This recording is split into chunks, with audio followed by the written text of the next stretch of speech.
November 24, 1944. 21st Bomber Command Headquarters on Saipan, within the Mariana Islands. In the pre-dawn darkness, the briefing hall gradually settled into silence as crews filled the rows. Major Robert K. Morgan, well known as the former pilot of the Memphis Belle and now leading the aircraft Dauntless Dottie, prepared to lead one of the most ambitious operations yet attempted. Brigadier General Emmett O'Donnell, Jr., assigned as mission commander, would take the seat beside him. The objective was the Musashi No Aircraft Engine Works on the outskirts of Tokyo. The round-trip distance approached 3,000 miles, pushing the limits of the aircraft's fuel margins. A total of 111 B-29 Superfortress bombers would depart from runways that had been carved from coral and volcanic soil only months earlier. None of the airmen could have known that this single sortie would mark the beginning of a deliberate effort to dismantle the industrial backbone of the Japanese Empire. American planners had reached a crucial conclusion during the Pacific campaigns. The Japanese home islands were not merely the final defensive redoubt, but the core of Japan's war-making capacity. Production was woven directly into the fabric of the cities themselves. If those urban industrial networks could be crippled, Japan's military power would erode from within. This belief fueled the enormous commitment behind the B-29 program, which consumed more financial resources than any weapon system ever fielded by the United States. Costing approximately $3.7 billion, the project even surpassed the expenditures of the Manhattan Project. It represented a strategic wager that heavy bombers, operating at long range, could force capitulation without the bloodshed of a full-scale invasion. Japan's cities possess structural characteristics that made them particularly vulnerable to air attack. Unlike Europe's masonry-built urban centers, Japanese towns and metropolitan districts were composed largely of lightweight wood-frame houses and paper-walled structures. Narrow lanes, close building proximity, and limited fire protection created conditions in which even moderate incendiary attacks could escalate into sweeping conflagrations. Compounding this weakness was Japan's decentralized industrial model. Thousands of small-scale workshops, many housed within residential neighborhoods, collectively supplied components vital to aircraft, engines, and munitions.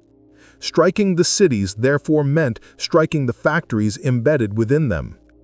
General Henry Hap Arnold envisioned the 20th Air Force as a fundamentally new kind of military instrument, an independent strategic bombing organization answering directly to the Joint Chiefs of Staff. This arrangement allowed long-range bombardment operations to be coordinated without interference from theater commands, and marked a step toward what would eventually become a separate United States Air Force. The Boeing B-29 Superfortress itself embodied a series of technological breakthroughs. The aircraft extended 99 feet from nose to tail and spread 141 feet across its wings. 4 Wright R-3350 duplex Cyclone engines, each delivering roughly 2,200 horsepower, propelled the bomber at its payload, up to 140,000 pounds fully loaded, to operational altitudes above 31,000 feet. Pressurized crew compartments, remotely operated defensive gun systems, and an integrated fire control network distinguished it from all earlier heavy bombers, signaling a leap into a new era of aerial warfare. Major General Curtis LeMay assumed command of the 21st Bomber Command on January 20, 1945. Only 38 years old, he was already recognized as one of the most inventive and unyieldingly systematic figures in American air strategy.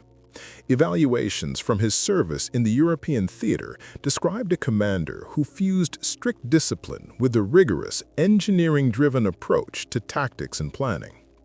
LeMay's background shaped his methodical mindset. Raised in an economically strained household in Ohio, he financed his studies in engineering at Ohio State University by working overnight shifts in a steel foundry. That combination of practical labor and technical education would later inform his reorganization of B-29 operations.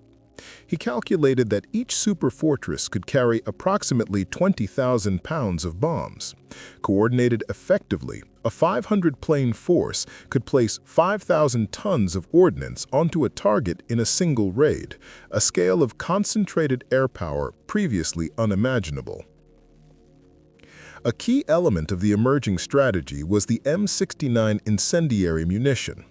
Developed through research at Harvard University and tested rigorously at the Dugway Proving Ground in Utah, the bomb contained a napalm-based gel capable of adhering to almost any material. Once ignited, it burned at temperatures reaching roughly 1,800 degrees Fahrenheit, creating ideal conditions for widespread urban fires. These technological and doctrinal developments set the stage for a campaign that would redefine the nature of strategic bombing and alter the course of the Pacific War in the months to come. Colonel Thomas Power, who led the 314th Bombardment Wing, had invested considerable effort in understanding the structural habits of Japanese builders. Traditional homes across the archipelago were assembled without metal fasteners. Instead, carpenters relied on wooden joints cut to fit together like a puzzle. Floors laid with tatami mats, interior partitions made from paper, and timber framing throughout meant that an ordinary residence functioned almost like prearranged fuel. A single M69 incendiary device could consume one dwelling, and the mass deployment of such bombs had the potential to erase entire urban districts. By 1944, Japan's air defenses were stretched thin. Roughly 375 fighters formed the core of 3 air divisions tasked with shielding the home islands. Among them, the Nakajima K-44 Shoki and the Kawasaki K-61 Hine were the nation's principal high-altitude interceptors, yet both designs had trouble reaching the operating height of the B-29 Superfortress, which often cruised above 25,000 feet. The overall air defense effort fell under Lieutenant General Masakazu Kawabe, commander of the Air General Army. Having previously served in China and Burma, he was well aware that the existing fighter arm was insufficient for the scale of the American bombing campaign. Fuel shortages had become so severe that pilots were lucky to receive a few hours of training flights each month. Many veterans had already been lost during the battles in the Pacific, leaving inexperienced teenagers, many with barely adequate flight time, to replace them. Japan's ground-based anti-aircraft network suffered similar limitations. The primary weapons were the Type 88 75mm guns, which could theoretically reach 25,000 feet, and the more capable Type 3 120mm pieces, able to fire up to roughly 30,000 feet. In practice, accuracy near the upper edge of their range was poor. Compounding the problem, ammunition stocks were insufficient to sustain continuous defensive fire. Tokyo hosted the largest concentration of anti-aircraft artillery in the country, with hundreds of guns protecting the capital. Most other metropolitan centers, however, had fewer than 100. Yet the most critical weakness was neither fighters nor guns, it was emergency response. The Tokyo Fire Department, responsible for a city of some 7 million residents, operated only 280 hand-pumped engines and a mere 3 ladder trucks capable of reaching upper floors. Water pressure across many neighborhoods was too low to combat extensive fires. Civil defense shelters had also been neglected. Government officials believed that building them on a large scale might undermine public morale and therefore avoided promoting widespread construction. The first major B-29 strike against Tokyo on 24 November revealed just how problematic these conditions were. Out of 111 bombers dispatched, only 24 managed to release their payloads on the intended target. The rest fought against atmospheric forces that Allied planners had not anticipated. Japanese meteorologists had documented the existence of strong upper-level winds long before the war, but their intensity, often exceeding 200 miles per hour, took American crews by surprise. These jet stream winds pushed aircraft far off course, scattering bombs across the greater Tokyo area and making precision bombing from high altitude nearly unworkable. 17 Superfortresses failed to reach their bases after early missions, either running out of fuel and ditching at sea or making emergency landings on distant islands. Despite mounting problems, Brigadier General Haywood Hansell continued to pursue his doctrine of high-altitude daylight precision strikes through December and January. The outcomes, however, remained deeply underwhelming. Thick winter cloud layers obscured most industrial targets, and the newly understood strength of the jet stream dispersed bomb patterns so widely that entire formations missed urban zones by miles. On top of this, the complicated Wright R-3350 engines continued to suffer catastrophic failures, with engine fires forcing numerous aircraft to abort even before reaching Japan. By the end of January 1945, the 21st Bomber Command had mounted 14 missions against the Japanese home islands. A total of 1,385 tons of ordnance had been delivered, and 41 B-29s had been lost. At that attrition rate, analysts feared the entire Superfortress fleet would be exhausted long before it could inflict meaningful damage on Japan's wartime economy. General Henry Hap Arnold's patience finally snapped. On January 20th, he relieved Hansell of command and appointed Major General Curtis LeMay to lead the 21st Bomber Command. LeMay received an uncompromising directive: produce measurable results or expect removal.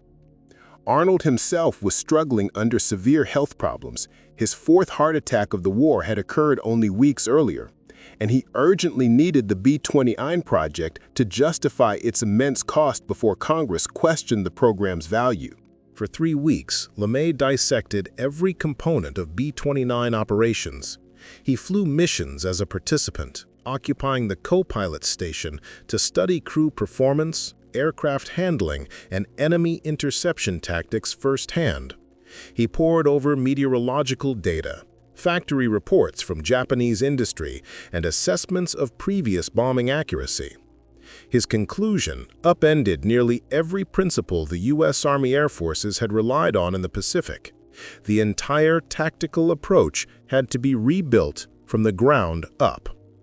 On February 4, 1945, LeMay authorized his first trial run of a different strategy: a high-altitude incendiary attack on Kobe. A force of 129 B-29s released 159 tons of incendiaries and 13 tons of fragmentation bombs. The effect was mixed. Although clouds again hampered accuracy, the incendiaries that did strike urban districts ignited conflagrations that consumed large blocks of the city.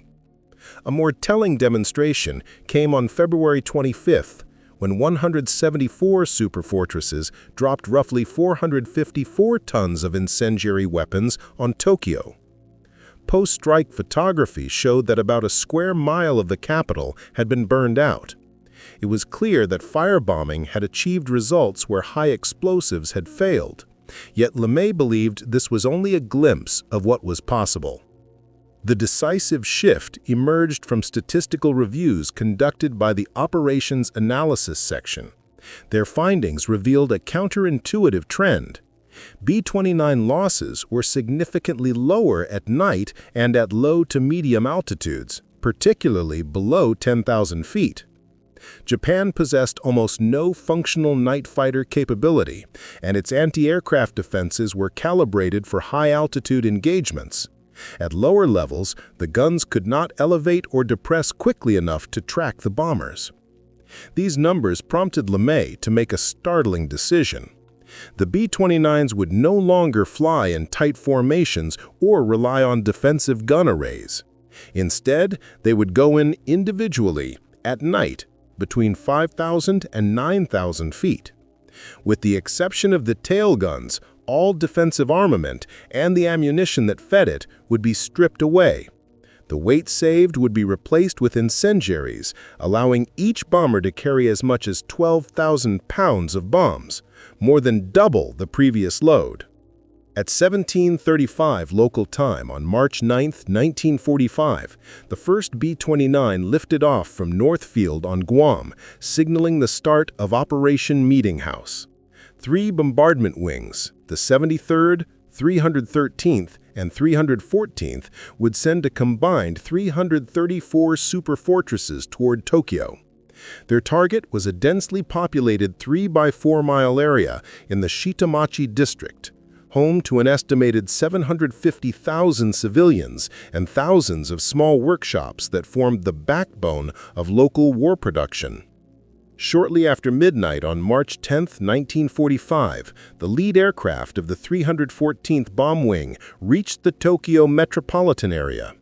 At 12:08 a.m., the Pathfinders descended to roughly 5,000 feet, releasing M47 incendiary markers that formed a luminous cross over the designated strike zone, an unmistakable signal visible from tens of miles away. Their task was completed within minutes. Behind them, the main bomber stream advanced into the target corridor. The incoming Maves released their ordnance according to pre-calculated spacing designed to ensure that the fires created by each group of bombers would merge into continuous burn patterns. The M69 incendiaries, central to the attack plan, performed with extreme effectiveness. Each 500-pound cluster broke apart at approximately 2,000 feet, ejecting 38 small incendiary canisters across an area roughly the width of several city blocks.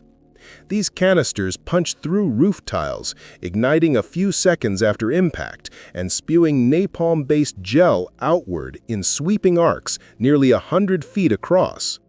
Within half an hour, small isolated fires had expanded and fused into a single, rapidly growing inferno. A strong weather front moving toward the region intensified the devastation.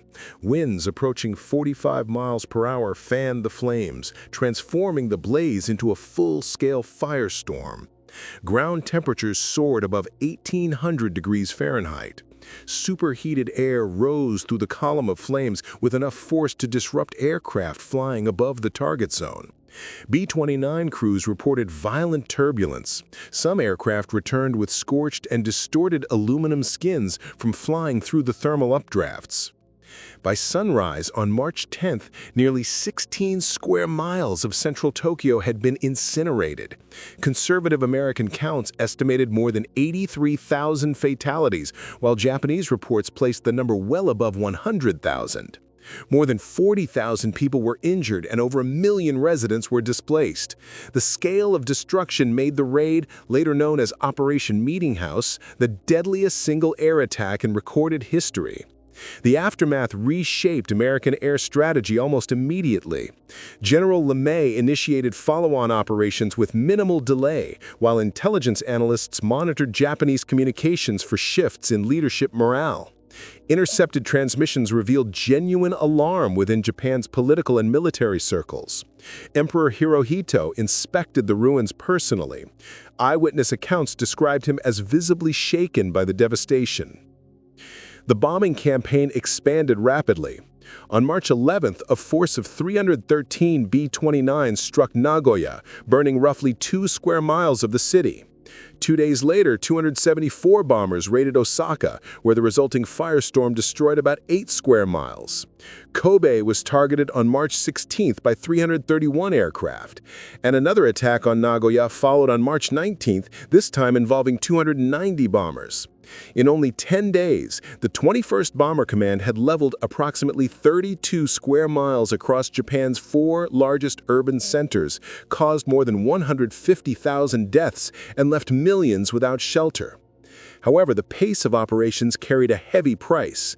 Flight crews were nearing exhaustion, maintenance units worked continuously to keep aircraft airworthy, and the Bomber Command's stockpile of incendiaries dwindled rapidly. Japan adapted its defenses as the raids continued. Fighter units developed deliberate collision tactics, ramming B-29s in suicide assaults. Anti-aircraft guns were repositioned to challenge bombers flying at lower altitudes. Civil defense organizations distributed buckets, sandbags, and basic firefighting tools to residents, though such efforts were largely futile against burning napalm. Propaganda outlets intensified messaging that the country should prepare for an ultimate battle on its own soil. The American invasion of Okinawa in early April forced a temporary redirection of long-range bomber operations. Between April 17th and May 11th, B-29s flew over 2,000 sorties against airfields on Kyushu in an effort to suppress kamikaze attacks on the Allied fleet supporting the landings. These tactical assignments frustrated LeMay, who remained convinced that sustained strategic attacks on Japan's cities offered a more direct path to ending the war without a costly invasion. On 23 May 1945, the strategic incendiary campaign against Japan resumed with a level of force unmatched in the preceding months. By this stage, General Curtis LeMay had 510 combat-ready B-29s at his disposal, organized under 5 bombardment wings. The 58th Wing, formerly operating from the China-Burma-India Theater, had shifted to the Marianas, while the newly arrived 315th Wing introduced radar-assisted aircraft designed specifically for nocturnal precision marking. The operation that night dispatched 558 Superfortresses toward Tokyo, the largest single bomber force assembled to date. Pathfinder aircraft designated several aiming points across the southern quarters of the capital, areas deliberately spared during the March firebombing. Once over the city, the B-29s released a combined load of 3,646 tons of incendiary munitions. Individual fires rapidly coalesced, creating numerous firestorms that gradually fused into a vast conflagration, ultimately consuming more than 5.3 square miles. 2 nights later, on 25 May, a final and decisive assault on Tokyo was launched. Close to 500 to 600 B-29s returned, this time concentrating on the governmental zone surrounding the Imperial Palace. Although Secretary of War Henry Stimson had explicitly prohibited attacks on the palace grounds themselves, the adjoining ministries, military headquarters, and administrative districts were cleared as valid objectives. The bombardment erased an additional 16.8 square miles of the urban landscape, effectively rendering Tokyo incapable of functioning as a national center of governance. The spectacle of hundreds of American bombers appearing over the capital in broad daylight had a devastating psychological effect. Pilot Sunio Hitoshi of the 244th Fighter Squadron later recalled, "The Japanese defenders were effectively paralyzed. All we could do was watch our capital burn. They came in numbers beyond anything we could challenge. Trying to fight them would have been like attempting to stop a tidal wave with bare hands." By the end of May, the 21st Bomber Command was delivering strikes of 500 or more B-29s nearly every other day.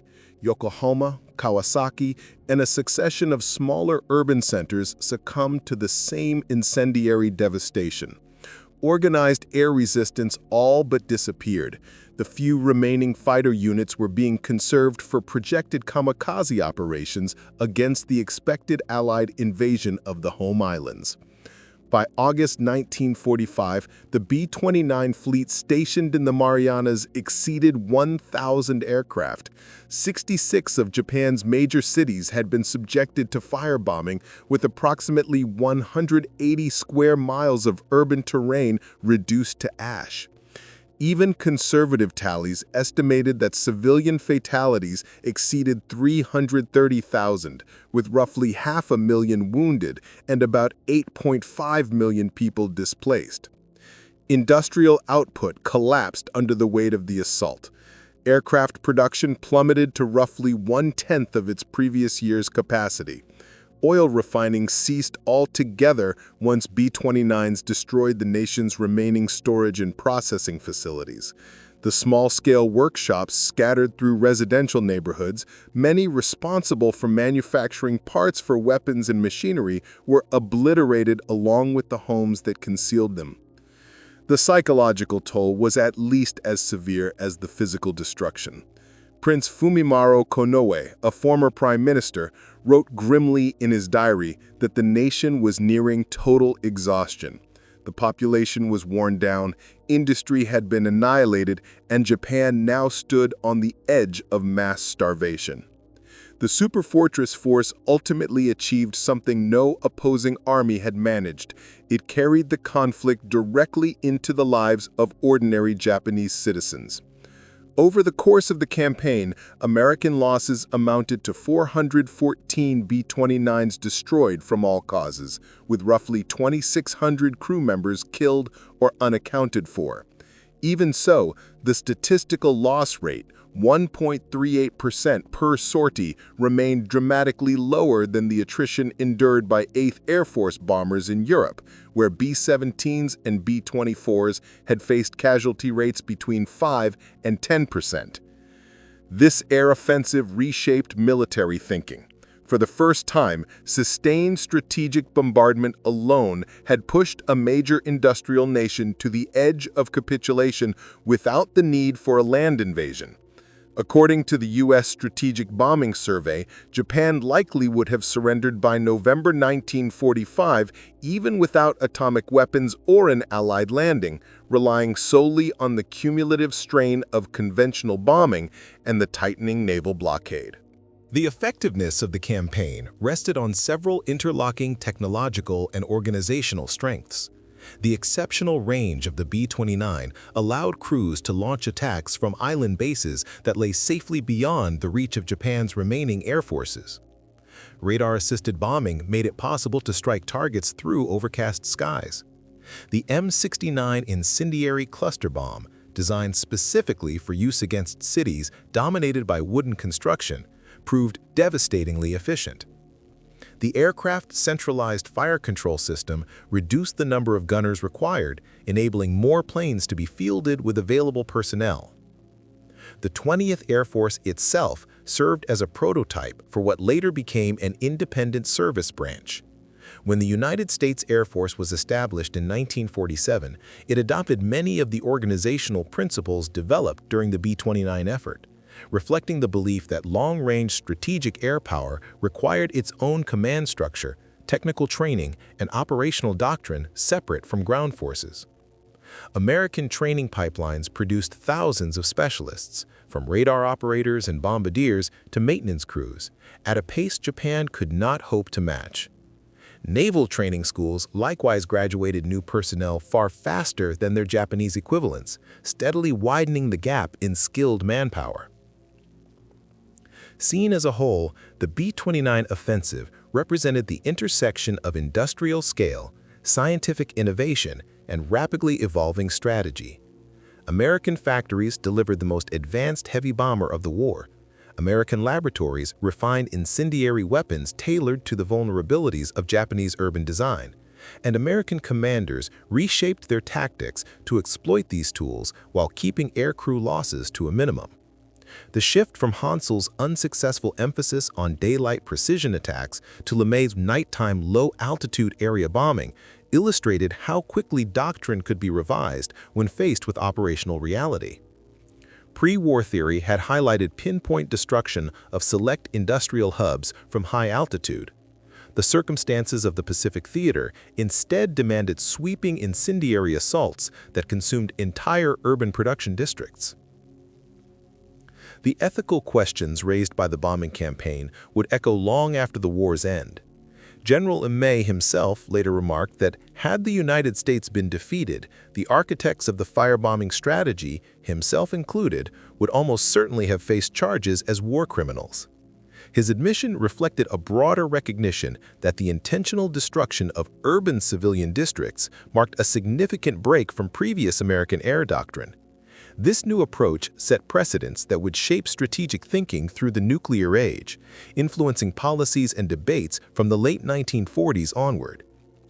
The campaign also affirmed the controversial predictions of Brigadier General Billy Mitchell, who had argued during the interwar period that air power could independently decide the outcome of a modern conflict.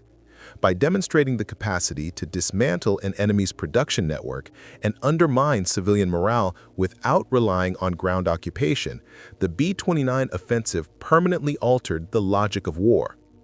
Military planners and political leaders alike would grapple with the implications for decades, particularly as nuclear weapons entered the strategic equation. The culmination of this evolution came on August 6, 1945, when the B-29 Enola Gay released the first atomic weapon over Hiroshima. 3 days later, another specially modified Superfortress, Boxcar, delivered a second atomic bomb against Nagasaki. These silverplate aircraft, streamlined, strengthened, and stripped of defensive armament to improve speed and range, represented the extreme end of the strategic bombing concept. A single aircraft capable of inflicting devastation equal to entire fleets of conventional bombers. Japan capitulated on August 15, 1945. On September 2nd, as representatives of the Japanese government signed the instruments of surrender aboard the USS Missouri, a formation of 462 B-29s passed in review above Tokyo Bay. The columns stretched far across the sky, a final demonstration of the overwhelming air supremacy achieved during the last year of the war. For his role in reshaping the B-29 force into what many historians regard as the most effective strategic bombing organization ever assembled, LeMay received the Distinguished Service Medal. His post-war career saw him rise to Chief of Staff of the United States Air Force, where he oversaw the development of Strategic Air Command, the backbone of American nuclear deterrence throughout the Cold War. The B-29 did not fade immediately into history. It returned to combat in the Korean War, where it once again served as the principal long-range bomber for United Nations forces. Though the last operational aircraft was retired in 1960, its influence persisted. Every later strategic bomber, from the B-52 to modern stealth designs, incorporated lessons drawn from the Superfortresses operations. Across Japan, memorial markers set in the remains of Tokyo, Osaka, and dozens of other cities designate areas leveled during the 10-month campaign. These sites stand as permanent reminders of a period when high-altitude bombers dominated the skies, dismantling Japan's industrial infrastructure piece by piece. The offensive demonstrated several enduring principles of modern conflict: that air power alone could decisively influence national survival, that industrial strength could overpower even determined military resistance, and that advances in technology could radically transform the character of war. More than simply battering Japan into surrender, the B-29 campaign redefined the boundaries of strategic warfare. LeMay's shift from ineffective high-altitude precision attacks to concentrated low-altitude incendiary assaults illustrated the underlying truth that victory depended not only on superior machinery, but on the willingness to adjust tactics to operational realities. By the time Emperor Hirohito addressed the Japanese people to announce the end of hostilities, the sustained efforts of the 20th Air Force had made further resistance impossible. Through relentless and methodically planned bombardment, the B-29 fleet rendered surrender not merely likely, but unavoidable, achieving an impact on warfare that would never again be replicated on the same scale.